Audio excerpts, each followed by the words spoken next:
Laplace transform. Okay, memorization muna tayo. Memorization jutsu.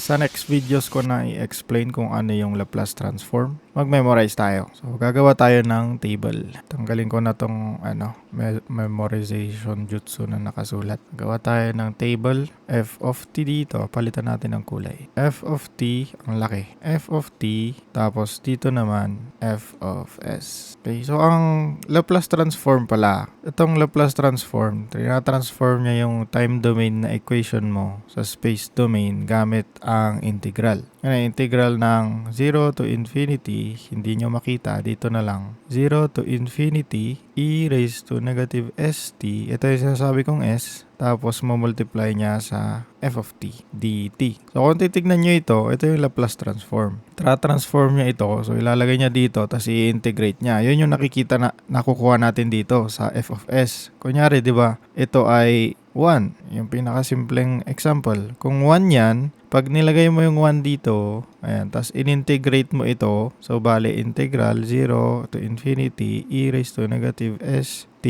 1, ganyan. Ang makukuha mo 1 over s daw. 1 over s. Yun. So itong table, yan yung shortcut. Dito galing lahat yan. So pati yung sin 80 dito rin. So integrate mo yun, palitan mo ito, neto, ayan. Tapos integrate mo, makukuha mo yung corresponding space domain niya na equation. So wag kayo malito yung table, shortcut lang yun. Yun yung mga na-integrate na. Pero galing yun dun sa formula ng integral na yun. Okay, so nasulat ko na yung una. Pero ayoko na i-memorize nyo yung 1 na ganyan, tapos 1 over s dito. Ang dapat nyong i-memorize ay c, constant. Kasi kahit anong number, kung 5 yan, 5 over s dito. Okay, lalagyan nyo lang ng s sa baba. Divide nyo lang sa s pag constant. So yung 1 kasi constant din. Kaya 1 over s to. So ang ilagay nyo na lang c dito, tapos c over s. Yan na yung una nating Laplace transform. Pangalawa, paano kung yung f of t mo ay t raised to n? So madali lang din to. Madali lang i-memorize. Copy mo lang yung n, lagyan mo ng factorial, i-divide mo sa s raised to n plus 1.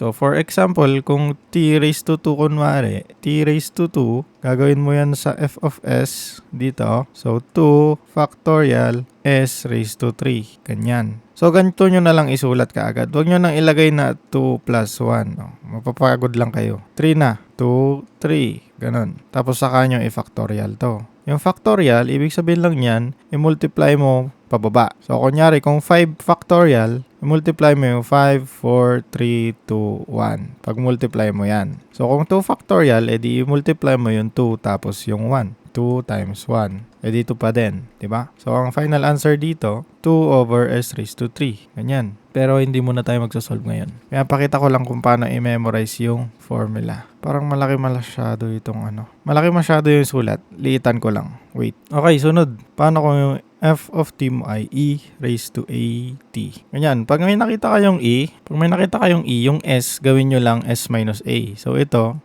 s dyan, s minus a lang gawin nyo. So ang mangyayari dyan, 1 over s. May e, so s minus a na yan. Ganyan, s minus a. So pag may e, tandaan nyo, yung s gawin yung s minus a. Ganun lang. Tapos ito naman, pag may t, kunin nyo lang yung exponent, yun yung i-factorial nyo, tapos plusan nyo lang ng 1 dun sa baba, sa may exponent ng s. Okay, recap natin tong tatlo. So pag constant, diba, constant, divide mo lang sa s. Pag may t raised to n, kapihin mo lang yung exponent, i-factorial mo, tapos lagyan mo ng s ulit sa baba. Kasi lahat sila, s sa baba lahat. I-divide mo lahat sa s. Ayan, divide sa s, divide sa s, divide sa s. Pati yung mga susunod naka-divide sa s. So, bali lahat ng Laplace transform, lahat ng f of s natin naka-divide sa s. Lahat yan. So, lahat yan, i-divide mo sa s. Kung may e yung s, ay kung may e yung time domain mo, lagyan mo lang ng minus a yung s mo. Tapos kung ito, factorial, kapihin mo lang yung exponent,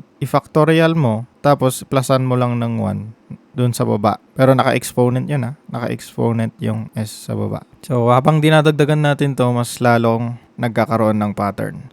So next tayo, f of t, tapos dito, capital F of s. Next, paano kung trigonometric na? Edi sin a t. Isulat ko na rin yung cosine. Cosine AT.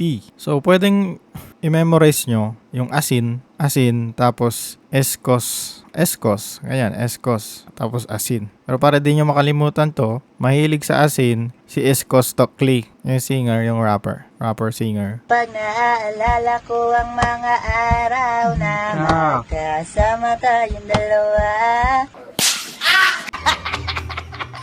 Mahilig sa asin si S-cos Stockley. Okay? Pero ito kasing asin, mag-iiba mamaya. Pwedeng gawing, depende kasi dito. So, ipakita ko na lang. Itong Laplace transform na itong sign ay A over S squared plus A squared. Yan na yun. So, kaya asin kasi itong cos naman S. Kaya S cos Stockley. Tapos asin. Yon. Tapos parehas lang, S squared plus A squared. So, di ba? Oh, tingnan mo, S sa baba ulit. Parehas nung mga nasa una. May S lahat sa baba. Tapos, ang tandaan nyo, pag trigonometric, pag sine tapos cosine, S squared plus A squared yan palagi. Sa may baba. S squared plus A squared yan. May S squared tapos may A squared. Kasi pag hyperbolic na, kanya sin H AT tapos cos H AT. Pag ganyan na, gawin nyo lang minus to. Itong plus. So, asin ulit. Asin. Asin, S squared, A squared. Kasi trigonometric. Tapos minus lang to. Kasi may H. Parang lagay nyo na lang sign na negative. Yung putulan nyo yan, oh. Putulan nyo to. Putulan nyo ng haba. O, the end na. Negative na. Ganun ko mini-memorize. So, cos. S cos Stockley S squared minus A squared. Ayan na, di ba? May pattern. Yung pattern sa trigonometric, pag trigonometric, S squared, A squared yung nasa baba. Tapos asin, tapos S cos Stockley. Okay? Yun lang yung pattern dyan. Dali lang. Basta lahat ng denominator may S yan. May S. Pati yung nauna. S. Okay, next tayo. Paano pag pinagsama ito? Itong dalawa. So, bali ganito. T raised to N, E raised to AT. Oh, tignan natin. 'Di ba? Ang E, lalagyan mo lang ng minus A yung S. Tapos ito, as usual, N factorial over yung S raised to N plus 1. O, di gawin natin yun. Ito muna. N factorial divided by S raised to N plus 1. Diba? Ganyan. Kaso, may E. Kaya, minusan mo ng A. Ayan na. Yan na yung sagot. Yan na yung S domain niya. Diba? Pag may E, lagyan mo na ng minus A yung S. Yan lang yun. Next, paano kung ito naman yung magkasama? E raised to AT, tapos minultiply dito sa sin AT. Okay, try natin. E raised to AT, tapos sin B na to BT. Bakit ginawang B? Para hindi parehas dito. Yung exponent nito, iba dito. Okay? So, yung asin, kaya hesitate akong ipa-memorize kasi dito lang yun gagana pag wala siyang E. Pag may E na, B na kasi. Pero pwede naman. Pwedeng baliktarin mo na lang to. B ito, tapos ito para asin pa din. Pero ganun din. Kung ano yung nasa loob, tignan nyo, nasa loob ng A, ay nung sign. Ito, sign, tapos sign. Nasa loob ay A.